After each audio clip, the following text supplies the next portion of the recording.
সম্মানিত দিনী ভাই ও বোন, তাহাজ্জুদ নামাজ পড়ার পর একটি ছোট্ট দোয়া মাত্র 7 বার যদি পাঠ করিতে পারেন, আপনার কপাল খুলে যাবে, ভাগ্য পরিবর্তন হয়ে যাবে। নবীজি সাল্লাল্লাহু আলাইহি ওয়াসাল্লাম ওয়াদা করে বলেছেন, কেউ যদি এই দোয়াটি পাঠ করে আল্লাহ তাআলার কাছে কোনো কিছু চায়, আল্লাহ তাআলা অবশ্যই তার চাওয়াকে পূর্ণ করে দিবেন।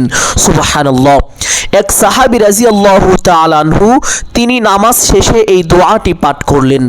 নবীজি সাল্লাল্লাহু আলাইহি ওয়াসাল্লাম তা শুনতে পারলেন। অতঃপর অন্যান্য সাহাবীদেরকে বললেন, ও আমার সাহাবীরা, আমি ওই সত্তার শপথ করে বলছি যিনি চিরঞ্জীব, ওই সাহাবী এখন যা চাইবে সে তাই পাবে।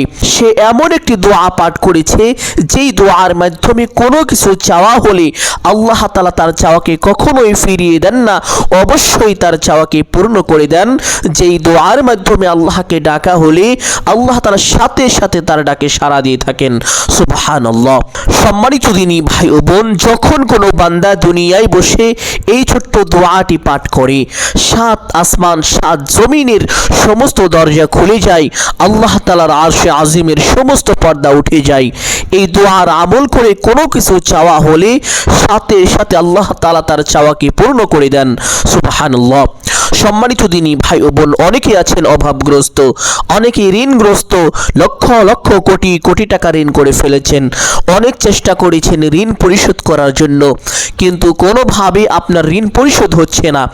আমি বলবো, এই ছোট্ট দোয়ার আমলটি করে আল্লাহ তাআলার কাছে আপনি দোয়া করুন, আল্লাহ তাআলা সাথে সাথে আপনার দোয়া কবুল করিবেন।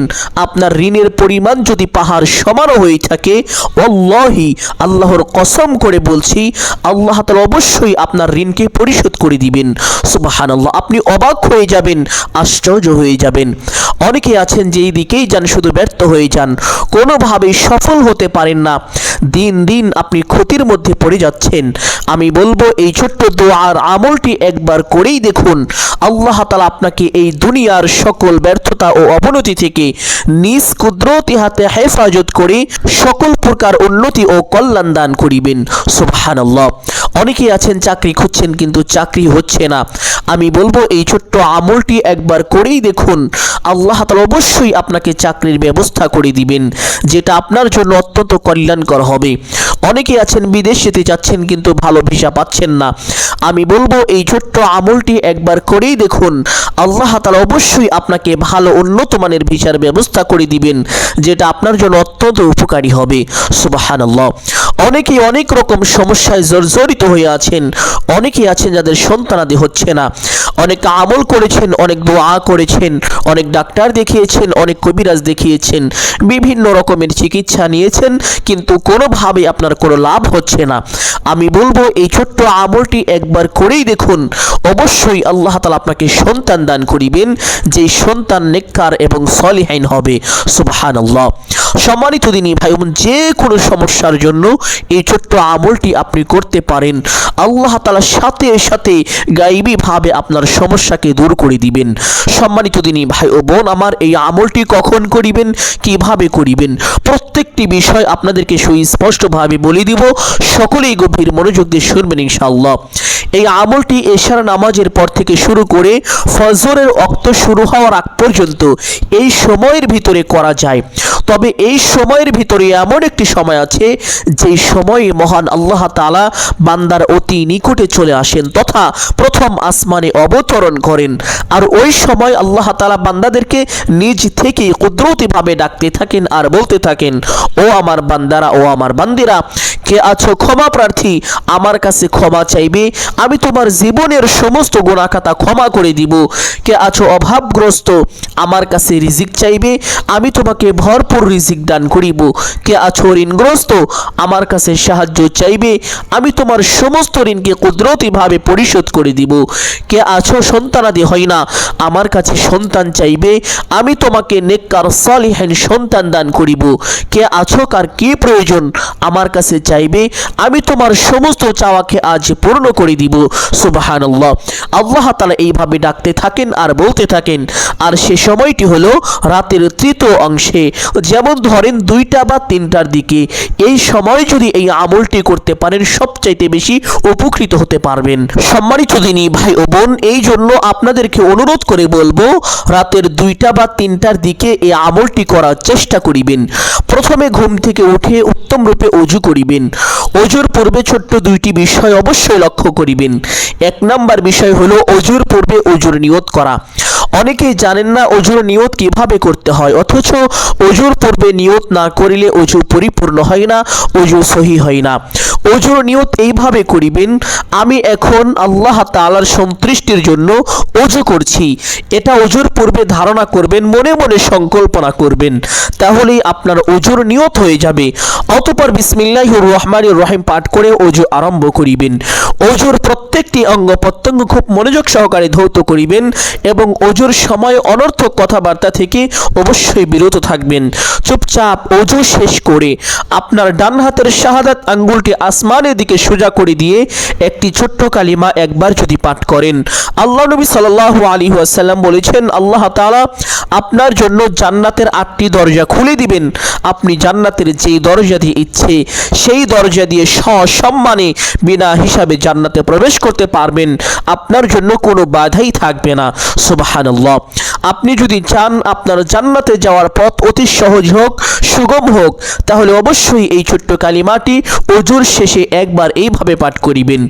আশহাদু আল্লা ইলাহা ইল্লাল্লাহু ওয়াহদাহু লা শারীকা লাহ وأشهد أن محمدا عبده ورسوله। কালিমাটি পাঠ করা শেষ করে একটি পবিত্র স্থানে চলে যাবেন, গিয়ে কিবলামুখী হয়ে দাঁড়িয়ে তাহাজ্জুদের নামাজ আদায় করিবেন। এই নামাজের মধ্যে একটি ছোট্ট বিশেষ দোয়া পাঠ করিবেন, যেই দোয়া পাঠ করিলে আল্লাহ তাআলা সাথে সাথে বান্দার জীবনের সমস্ত গুনাহ ক্ষমা করে দেন, বান্দার উপরে প্রচুর পরিমাণ দয়া করেন, রহম করেন। যেই দোয়া পাঠ করিলে আল্লাহ তাআলা বান্দার জন্য সাথে সাথে গায়েবী রিজিকের বাজেট করে দেন। সুবহানাল্লাহ। সম্মানিত দিনী ভাই ও বোন, অনেকেই জানেন না তাহাজ্জুদ নামাজ কিভাবে পড়তে হয়, এই নামাজ কোন কোন সূরা দিয়ে পড়তে হয়, এই নামাজের মধ্যে কখন কোন দোয়া কতবার পাঠ করিতে হয়, এই নামাজের নিয়ত কিভাবে করিতে হয়। অল্প সময়ের ভিতরে প্রত্যেকটি বিষয় আপনাদেরকে সুস্পষ্টভাবে বলে দিব। সকলেই গভীর মনোযোগ দিয়ে শুনবেন ইনশাআল্লাহ। এই নামাজ পড়ার জন্য প্রথমে কিবলামুখী হয়ে সোজা হয়ে দাঁড়াবেন, দাঁড়িয়ে নিয়ত করিবেন এইভাবে, আমি কিবলামুখী হয়ে আল্লাহ তাআলার সন্তুষ্টির জন্য 2 রাকাত তাহাজ্জুদের সালাত আদায় করছি। নিয়ত শেষ করে প্রত্যেক নামাজে হাত দুটি যেইভাবে উঠিয়ে থাকেন ঠিক সেভাবেই উঠাবেন। উঠিয়ে আল্লাহু আকবার বলে হাত ছেড়ে দিয়ে বেঁধে ফেলবেন। বাঁধার পরে সানা পাঠ করিবেন একবার এইভাবে, সুবহানাকাল্লাহুম্মা ওয়া বিহামদিকা ওয়া তাবারাকা ইসমুকা ওয়া তাআলা জাদ্দুকা ওয়া লা ইলাহা গায়রুক। অতঃপর একবার আউযু বিল্লাহ এবং বিসমিল্লাহ এইভাবে পাঠ করিবেন। أعوذ بالله من الشيطان الرجيم بسم الله الرحمن الرحيم। অতঃপর সূরাত আল ফাতিহা শুরু থেকে শেষ পর্যন্ত সহিশুদ্ধ করে একবার পাঠ করিবেন ইনশাআল্লাহ। অতঃপর একবার বলবেন আমিন। অতঃপর বলবেন বিসমিল্লাহির রহমানির রহিম। অতঃপর যেহেতু এটা প্রথম রাকাত, এই জন্য পবিত্র কুরআনুল কারীম থেকে যে কোনো একটি সূরা পাঠ করিবেন ইনশাআল্লাহ। আপনাদের বোঝানোর জন্য আমি ছোট্ট একটি সূরা পাঠ করছি, ওয়াল আসর ইন্নাল ইনসানা লাফি খুসর ইল্লাল্লাযীনা আমানু ওয়া আমিলুস সালিহাতি ওয়া তাওয়াসাউ বিল হক ওয়া তাওয়াসাউ বিস সাবর। আপনি চাইলে এই সূরাটিও পাঠ করতে পারেন অথবা যে কোনো একটি সূরা পাঠ করে নেবেন ইনশাআল্লাহ। সূরা পাঠ করা শেষ করে আল্লাহু আকবার বলে রুকুতে চলে যাবেন। রুকুতে গিয়ে রুকুর তাসবিহ পাঠ করিবেন কমপক্ষে 3 বার এইভাবে, সুবহানা রাব্বিয়াল আযীম। আপনি চাইলে এই তাসবিহ 5 বার অথবা 7 বার পাঠ করে করিতে পারেন। তাসবিহটি পাঠ করা শেষ করে সামি আল্লাহু লিমান হামিদা বলে সোজা হবেন। সোজা হওয়ার পরে একটি ছোট্ট দোয়া পাঠ করিবেন একবার এইভাবে, রব্বানা লাকাল হামদ। অতঃপর আল্লাহু আকবার বলে সিজদায় চলে যাবেন। সিজদায় গিয়ে সিজদা তাসবিহ পাঠ করিবেন কমপক্ষে 3 বার এইভাবে, সুবহানা রাব্বিয়াল আ'লা। আপনি চাইলে এই তাসবিহ 5 বার অথবা 7 বার পাঠ করিতে পারেন। তাসবিহটি পাঠ করা শেষ করে একটি ছোট্ট দোয়া পাঠ করিবেন, যেই দোয়ার বরকতে মহান আল্লাহ তাআলা বান্দার জীবনের সমস্ত গুনাহ খাতা ক্ষমা করে দেন, বান্দার উপরে প্রচুর পরিমাণ দয়া করেন ও রহম নাজিল করেন। যেই দোয়ার বরকতে আল্লাহ তাআলা বান্দার রিজিকের দরজাকে খুলে দেন, বান্দাকে প্রচুর পরিমাণে রিজিক দিয়ে থাকেন। সেই ছোট্ট দোয়াটি হলো, আল্লাহুম্মা গফিরলি ওয়ারহামনি ওয়ারযুকনি, আল্লাহুম্মা গফিরলি ওয়ারহামনি ওয়ারযুকনি। দোয়াটি এইভাবে 3 বার পাঠ করা শেষ করে আল্লাহু আকবার বলে সোজা হয়ে বসে পড়বেন।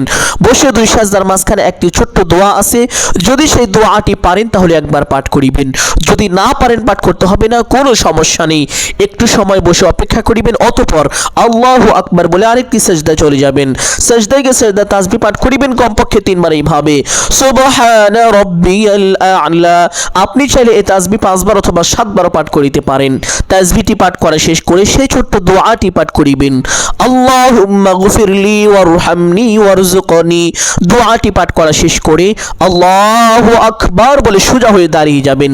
দাঁড়িয়ে হাত দুটি বেঁধে ফেলবেন, অতঃপর বিসমিল্লাহ পাঠ করিবেন একবার এইভাবে, বিসমিল্লাহির রহমানির রহিম।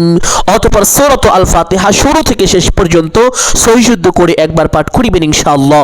অতঃপর একবার বলবেন আমিন, অতঃপর বলবেন বিসমিল্লাহির রহমানির রহিম।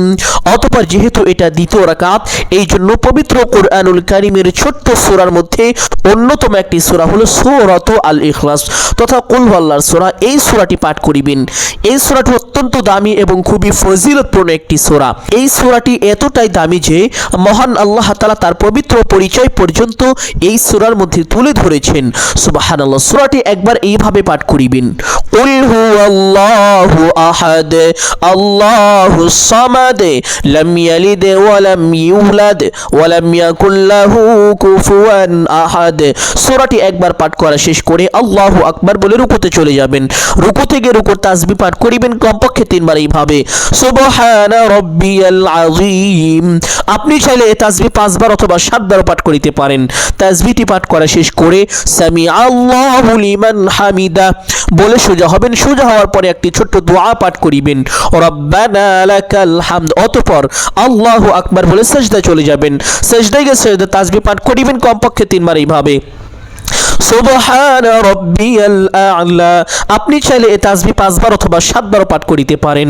তাসবিহটি পাঠ করা শেষ করে সেই ছোট্ট দোয়াটি পাঠ করিবেন, আল্লাহুম্মা গফিরলি ওয়ারহামনি ওয়ারযুকনি। দোয়াটি 3 বার পাঠ করা শেষ করে আল্লাহু আকবার বলে সোজা হয়ে বসে পড়বেন। বসে 2 সাজদার মাঝখানে সেই ছোট্ট দোয়াটি যদি পারেন তাহলে একবার পাঠ করিবেন, যদি না পারেন পাঠ করতে হবে না, কোনো সমস্যা নেই। একটু সময় বসে অপেক্ষা করিবেন, অতঃপর আল্লাহু আকবার বলে আরেকটি সিজদায় চলে যাবেন। সিজদায় গিয়ে সিজদা তাসবিহ পাঠ করিবেন কমপক্ষে 3 বার এইভাবে, সুবহানা রাব্বিয়াল আ'লা। আপনি চাইলে এই তাসবিহ 5 বার অথবা 7 বার পাঠ করিতে পারেন।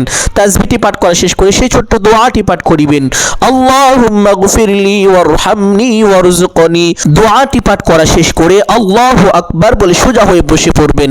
বসে প্রথমে তাশাহুদ পাঠ করিবেন একবার এইভাবে, আত-তাহিয়াতু লিল্লাহি ওয়াস-সালাওয়াতু ওয়াত-তাইয়্যিবাত আসসালামু আলাইকা আইয়ুহান নাবিয়্যু ওয়া রাহমাতুল্লাহি ওয়া বারাকাতুহু السلام علينا وعلى عباد الله الصالحين أشهد أن لا إله إلا الله وأشهد أن محمدا عبده ورسوله।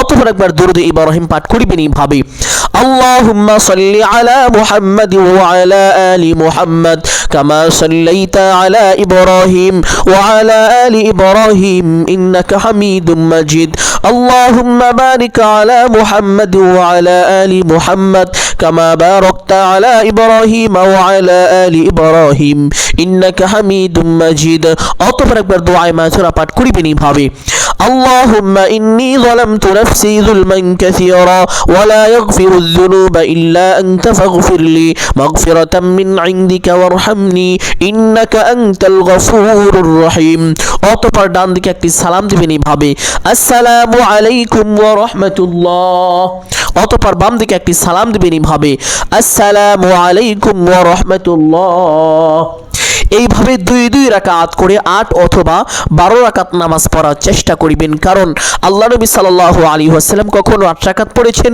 আবার কখনো 12 রাকাত পড়েছেন এর থেকে কম বা বেশি কখনোই পড়েননি এইজন্য আপনিও 8 অথবা 12 রাকাত পড়ার চেষ্টা করিবেন সম্মানিত দিনী ভাই বোন চাইলে এর থেকে কম বা বেশি পড়তে পারেন কোনো সমস্যা নেই নামাজের মধ্যে যে দোয়াটি পাঠ করেছি অবশ্যই সেই দোয়াটি আপনারা পাঠ করিবেন ইনশাআল্লাহ কারণ ওই ছোট্ট দোয়াটি হলো খুবই ফজিলতপূর্ণ এবং বরকতপূর্ণ একটি দোয়া এইভাবে নামাজ শেষ করে সেই স্থানে বসবেন বসে প্রথমে একটি ছোট্ট দুরূদ এইভাবে পাঠ করিবেন আল্লাহুম্মা সাল্লি আলা মুহাম্মাদিন আবদিকা ওয়া রাসূলিকা ওয়া আলাল মুমিনিনা ওয়াল মুমিনাতি ওয়াল মুসলিমিনা ওয়াল মুসলিমাতি দুরূদের এত ফজিলত এত পাওয়ার আপনি জানলে অবাক হয়ে যাবেন আশ্চর্য হয়ে যাবেন সুবহানাল্লাহ একজন আল্লাহর ওয়ালি তিনি হজ করার জন্য মক্কায় চলে গেলেন তিনি হজ করতে লাগলেন হঠাৎ করে দেখতে পারলেন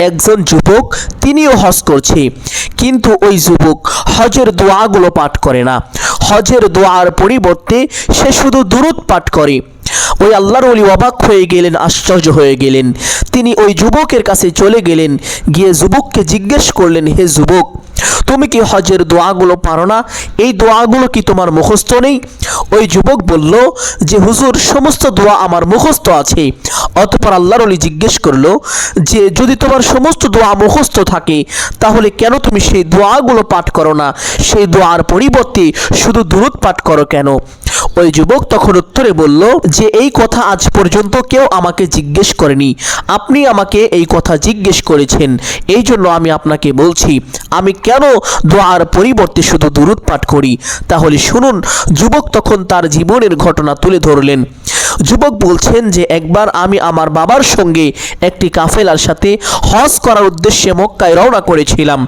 পথের মধ্যে মরুভূমির মধ্যে আমার বাবা কঠিন অসুস্থতার মধ্যে পড়ে যায় তখন কাফেলার লোকজন আমাকে বলল যে তোমার বাবা কঠিন অসুস্থ হয়ে গিয়েছে তোমার বাবা আর চলতে পারবে না তিনি হাঁটতে পারবে না এই জন্য তুমি তোমার বাবার সঙ্গে এখানেই থেকে যাও তুমি তোমার বাবার সাথে থেকে তোমার বাবার খিদমত করো আমরা হজ করার জন্য মক্কায় চলে যাই তোমার বাবা সুস্থ হলে তোমার বাবাকে নিয়ে তোমরা চলে এসো এই কথা বলে কাফেলার সমস্ত লোকজন আমাদেরকে ছেড়ে চলে গেল যাওয়ার পরে আমার বাবা আরো বেশি অসুস্থ হতে লাগলো দেখতে দেখতে তিনি এত বেশি অসুস্থ হলেন যে এক পর্যায়ে তার মৃত্যু হয়ে গেল মৃত্যু হওয়ার পরে আমার বাবার চেহারাটা একেবারে কুৎসিত হয়ে গেল একেবারে শূকরের মতো হয়ে গেল অতঃপর আমি এটা দেখে ভয় পেয়ে গেলাম চিন্তা করতে লাগলাম কান্না করতে লাগলাম আমার বাবার চেহারাটা আমি ঢেকে দিলাম একটি চাদর বা কাপড় দিয়ে ঢেকে দেওয়ার পরে কান্না করতে করতে এক পর্যায়ে আমি কখন যে বেহুশ হয়ে ঘুমিয়ে গিয়েছি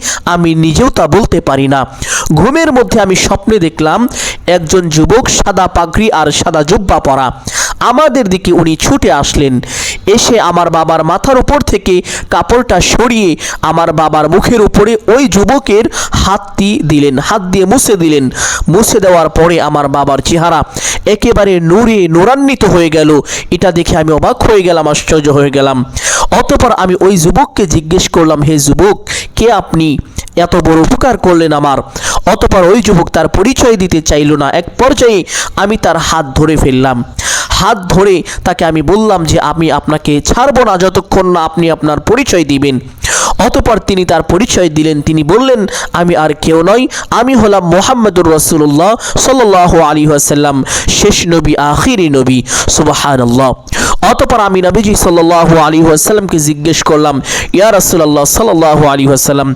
আপনি নিজে কেন এসেছেন আমার বাবাকে সাহায্য করার জন্য নবীজি সাল্লাল্লাহু আলাইহি ওয়াসাল্লাম বললেন যে তোমার বাবা প্রত্যেক দিন সকালে এবং সন্ধ্যায়, সকালে 100 বার দুরূদ পাঠ করে এবং সন্ধ্যায় 100 বার দুরূদ পাঠ করে। আজকে সকালের দুরূদ আমার কাছে পৌঁছেছে, কিন্তু সন্ধ্যার দুরূদ এখন পর্যন্ত পৌঁছায় নাই। অতঃপর আমি ফেরেশতাদের জিজ্ঞেস করলাম, ও ফেরেশতা, আমার ওই প্রিয় আশিক এখনো কেন দুরূদ পাঠালো না? ফেরেশতারা বলল যে আপনার সেই আশিক খুব বিপদের মধ্যে পড়ে গিয়েছে, তার ইন্তিকাল হয়ে গিয়েছে। মৃত্যুর পরে আপনার আশিকের চেহারা বিকৃত হয়ে গিয়েছে, কারণ আপনার ওই আশিক খুব বেশি ভালো কাজ করতো না, তিনি মন্দ কাজ করতো, এই জন্য তার চেহারা শূকরের মতো হয়ে গিয়েছে। তিনি মরুভূমির মধ্যে আছে, খুব বিপদের মধ্যে আছে। এই কথা শুনে আমি নবী নিজে চলে এসেছি তোমার বাবাকে সাহায্য করার জন্য। সুবহানাল্লাহ। ওই যুবক তখন বলছে যে এই জন্যই আমি সব সময় দুরূদ পাঠ করি, কারণ এই দুরূদের ফজিলত আমি বুঝতে পেরেছি, এই জন্য কখনোই আমি এই দুরূদ ছাড়ি না। সুবহানাল্লাহ। সম্মানিত দিনী ভাই বোন, আপনারা বুঝতেই পারছেন দুরূদের কত ফজিলত, কত পাওয়ার। দোয়ার শুরুতে দুরূদ পাঠ করা না হলে সেই দোয়া আল্লাহ তাআলার দরবারে পৌঁছায় না, সেই দোয়া কবুল হয় না। এই জন্য অবশ্যই দোয়ার শুরুতে দুরূদ পাঠ করিবেন। দুরূদটি এইভাবে পাঠ করিবেন, আল্লাহুম্মা সাল্লি আলা মুহাম্মাদিন আবদিকা ওয়া রাসূলিকা ওয়া আলাল মুমিনিনা ওয়াল মুমিনাতি ওয়াল মুসলিমিনা ওয়াল মুসলিমাতি। এইভাবে দুরূদটি আমলের সময় 7 বার পাঠ করিবেন। দুরূদটি 7 বার পাঠ করার পরে একটি ছোট্ট ইস্তেগফার পাঠ করিবেন এইভাবে, আস্তাগফিরুল্লাহাল্লাযী লা ইলাহা ইল্লা হুয়াল হাইয়ুল কাইয়্যুম ওয়া আতুবু ইলাইহি। আস্তাগফিরুল্লাহাল্লাযী লা ইলাহা ইল্লা হুয়াল হাইয়ুল কাইয়্যুম ওয়া আতুবু ইলাইহি। সম্মানিত দিনী ভাই ও বোন, ইস্তেগফারের ব্যাপারে পবিত্র হাদিসের মধ্যে এসেছে, নবীজি সাল্লাল্লাহু আলাইহি ওয়াসাল্লাম বলেছেন, যেই ব্যক্তি বেশি বেশি ইস্তেগফার করবে আল্লাহ তাআলা তার গুনাহকে মোচন করে দিবেন, তার সকল সংকটকে দূর করে দিবেন, তাকে অকল্পনীয়ভাবে রিজিক দান করিবেন। সুবহানাল্লাহ। যারা বেশি বেশি ইস্তেগফার করবে আল্লাহ তাআলা তাদেরকে এমন এমন জায়গা থেকে রিজিক দান করিবেন যা সে কখনো কল্পনাও করতে পারেনি। এই জন্য আপনাদেরকে বলবো, যদি অকল্পনীয়ভাবে রিজিক পেতে চান তাহলে অবশ্যই বেশি বেশি ইস্তেগফার পাঠ করিবেন। আমলের সময় কমপক্ষে 7 বার এই ইস্তেগফারটি পাঠ করিবেন। ইস্তেগফারটি পাঠ করার পরে একটি ছোট্ট দোয়া পাঠ করিবেন, যেই দোয়ার ব্যাপারে নবীজি সাল্লাল্লাহু আলাইহি ওয়াসাল্লাম ওয়াদা করে বলেছেন, শপথ করে বলেছেন। নবীজি সাল্লাল্লাহু আলাইহি ওয়াসাল্লাম বলেন, যেই ব্যক্তি এই দোয়া পাঠ করে আল্লাহ তাআলার কাছে কোনো কিছু চাইবে আল্লাহ তাআলা অবশ্যই তার চাওয়াকে পূরণ করিবেন, তার দোয়াকে কবুল করিবেন। সুবহানাল্লাহ। সাহাবী হযরত আনাস ইবনে মালিক রাদিয়াল্লাহু তাআলা আনহু তিনি বলেন, এক সাহাবী রাদিয়াল্লাহু তাআলা আনহু নামাজ শেষে একটি দোয়া পাঠ করলেন। নবীজি সাল্লাল্লাহু আলাইহি ওয়াসাল্লাম তা শুনতে পারলেন। অতঃপর নবীজি সাল্লাল্লাহু আলাইহি ওয়াসাল্লাম অন্যান্য সাহাবীদেরকে বললেন, ও আমার সাহাবীরা, আমি ওই সত্তার শপথ করে বলছি, ওই সাহাবী এখন যা চাইবে সে তাই পাবে, কারণ সে এমন একটি দোয়া পাঠ করেছে যেই দোয়ার মাধ্যমে আল্লাহ তাআলার কাছে কোনো কিছু চাওয়া হলে আল্লাহ তাআলা অবশ্যই তার চাওয়াকে পূরণ করেন, যেই দোয়ার মাধ্যমে আল্লাহকে ডাকা হলে আল্লাহ তাআলা অবশ্যই তার ডাকে সাথে সাথে সাড়া দিয়ে থাকেন। সুবহানাল্লাহ। সম্মানিত দিনী ভাই বোন, সেই ছোট্ট দোয়াটি আপনাদেরকে অল্প অল্প করে ভেঙে ভেঙে আমি মুখস্থ করে দেওয়ার চেষ্টা করিব। সকলে আমার সাথে সাথে মুখস্থ করবেন ইনশাআল্লাহ। দোয়াটি হলো, আল্লাহুম্মা ইন্নী আসআলুকা বিআন্না লাকাল হামদা লা ইলাহা ইল্লা আনতাল মান্নানু বাদিউস সামাওয়াতি ওয়াল আরদ ইয়া যাল জালালি ওয়াল ইকরাম ইয়া হাইয়্যু ইয়া কাইয়্যুম ছোট্ট দোয়াটি এইভাবে 7 বার পাঠ করিবেন। দোয়াটি 7 বার পাঠ করার পরে সেই ছোট্ট দূরত্বে পাঠ করিবেন, আল্লাহুম্মা সাল্লি আলা মুহাম্মাদিন আবদিকা ওয়া রাসূলিকা ওয়া আলাল মুমিনিনা ওয়াল মুমিনাতি ওয়াল মুসলিমিনা ওয়াল মুসলিমাতি। 7 বার দরুদটি পাঠ করা শেষ করে দোয়া মুনাজাত করিবেন এইভাবে, আলহামদুলিল্লাহি রাব্বিল আলামিন ওয়াস সালাতু ওয়াস সালামু আলা সাইয়্যিদিল আম্বিয়া ওয়াল মুরসালিন। অতঃপর আপনার যাহা কিছু প্রয়োজন সমস্ত কিছু আল্লাহ তাআলার কাছে চাইবেন। চাওয়া শেষ করে একবার বলবেন, হে আল্লাহ, আপনার হাবিবের উসিলা করে আমার দোয়া মুনাজাত কবুল আর মঞ্জুর করে নিন। অতঃপর 3 বার বলবেন, আমিন আমিন আমিন বিরহমাতিকা ইয়া আরহামার রাহিমিন। দোয়া মুনাজাত শেষ করে সঙ্গে সঙ্গে একবার পড়বেন সাল্লাল্লাহু আলাইহি ওয়াসাল্লাম। সাথে সাথে আপনার দোয়া আল্লাহ তাআলার আরশে আযমে পৌঁছে যাবে, আপনার দোয়া কবুল আর মঞ্জুর হয়ে যাবে। এইভাবে এই ছোট্ট আমলটি যদি ধারাবাহিকভাবে কয়েকদিন করতে পারেন, আপনার ঋণের পরিমাণ যদি পাহাড় সমানও হয়ে থাকে, মহান আল্লাহ তাআলা আপনার সমস্ত ঋণকে পরিশোধ করে দিবেন এবং আপনাকে গায়বী রিজিকের ব্যবস্থা করে দিবেন। আপনি অবাক হয়ে যাবেন, আশ্চর্য হয়ে যাবেন, এমন এমন জায়গা থেকে রিজিক আসতে থাকবে যেটা আপনি জীবনে কখনো কল্পনাও করতে পারেননি। সুবহানাল্লাহ। শুধু তাই নয়, এই ছোট্ট আমলটি যদি করতে পারেন, যাদের সন্তান হয় না আল্লাহ তাআলা তাদেরকে সন্তান দান করিবেন, যাদের চাকরি হচ্ছে না অতি দ্রুত চাকরি হয়ে যাবে। যেই কোনো সমস্যার জন্য এই আমলটি যদি করতে পারেন, সাথে সাথে মহান আল্লাহ তাআলা আসমান থেকে গায়বীভাবে ফয়সালা করে দিবেন, আপনাকে চাকরির ব্যবস্থা করে দিবেন। এই জন্য সকলকে বলবো, এই ছোট্ট আমলটি পরিপূর্ণ বিশ্বাস ও ভরসা নিয়ে করার চেষ্টা করিবেন। সকলের জন্য অন্তর থেকে দোয়া করে আল্লাহ তাআলা সকলকে ভালো রাখুন, সুস্থ রাখুন, জানে মালে কামাই রুজিতে প্রচুর পরিমাণ বরকত দান করুন। যদি ভিডিওটি ভালো লাগে একটি লাইক করবেন, কমেন্টে আমিন বলে দোয়ায় শরীক থাকবেন। যারা চ্যানেলের নতুন দর্শক রয়েছেন চেষ্টা করিবেন চ্যানেলটি সাবস্ক্রাইব করে রাখার জন্য। আসসালামু আলাইকুম ওয়া রাহমাতুল্লাহি ওয়া বারাকাতুহু।